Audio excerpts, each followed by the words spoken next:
This is wrestling's greatest moments. Hey now, wrestling fans, it's time for another episode of Wrestling's Greatest Moments. Every entertainment medium has its unique brand of fans, whether it's football fans, comic book fans, or even telenovela fans. However, there's nothing quite like wrestling fans. Sit back as Wrestling's Greatest Moments looks at signs you know you're a wrestling fan. Before we get started though, don't forget to subscribe to our channel and hit that notification bell so you don't miss a single video. You know the difference between a jobber and a jobber to the stars. You've tested the figure 4 leg lock to see if it really works. Your grandmother got you hooked on wrestling. You know who the greatest wrestler on God's green earth is. Miss Elizabeth was your first crush. You watch wrestling shows for the interviews. Your dream vacation involved going to the Sportatorium, Madison Square Garden, the Greensboro Coliseum, and the Cow Palace.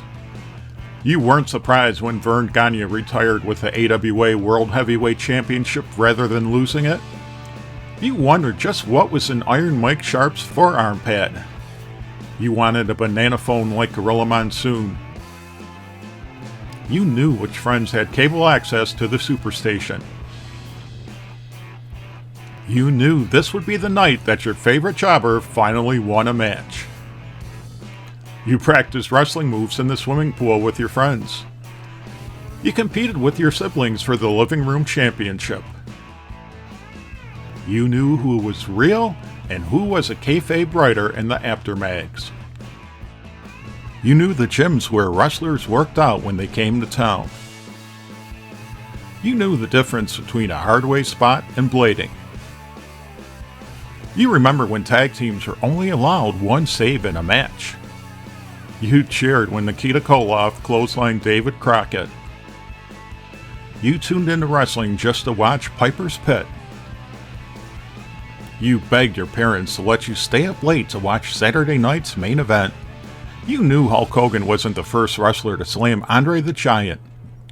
You always found money to buy a wrestling magazine with Fallen Angel in it. You remember when 6:05 on Saturday nights meant something. You or one of your friends could cut a perfect Macho Man promo. You couldn't wait for the latest After magazine to catch up on the other territories. You prowled the local video store for the latest Coliseum home video. You watched the first WrestleMania on closed-circuit TV with your friends. You bought a VCR just to tape wrestling.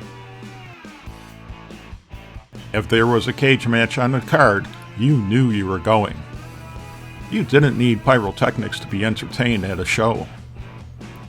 2 out of 3 fall matches weren't a novelty. You embraced the Stars and Stripes when Sergeant Slaughter wouldn't move for the Iron Sheik. You weren't quite sure what a coal miner's glove match was, but it caught your attention. You know who all 3 Nature Boys are.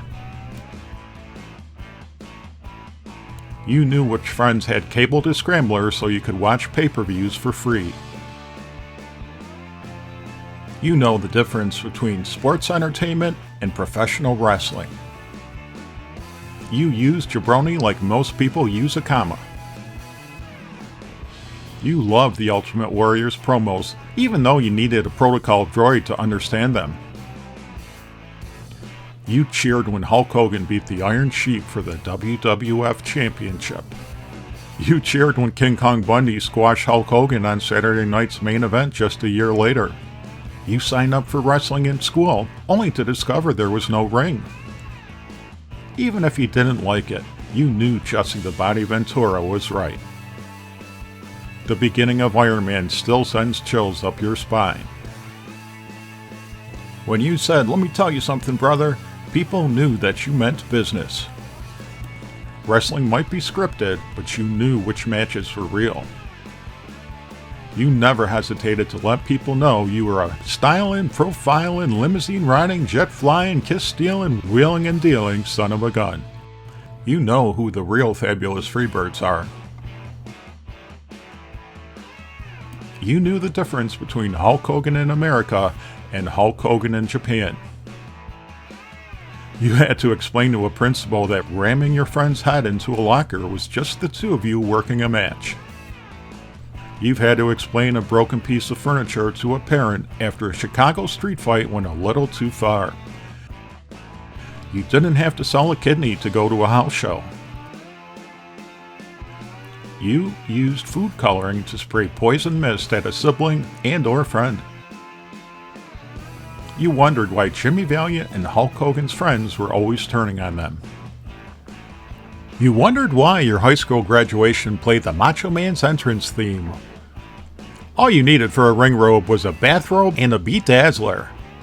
You knew a stretcher job was just the beginning of an injured wrestler's woes. You know hardcore wrestling was around long before Paul Heyman was even in diapers. You tried bringing a megaphone to a house show. A TV table made a great substitute for a folding chair. You watched the $6 Million Man to see Andre the Giant play Bigfoot. You missed the WWF's Big Red X. Do you agree with our list of signs? Are there any we missed? Share your thoughts in the comment section and let us know if there's any videos you'd like Wrestling's Greatest Moments to cover. In the meantime, subscribe to our channel, follow us on X and Instagram, and spread the good news about Wrestling's Greatest Moments, the channel that celebrates the squared circle.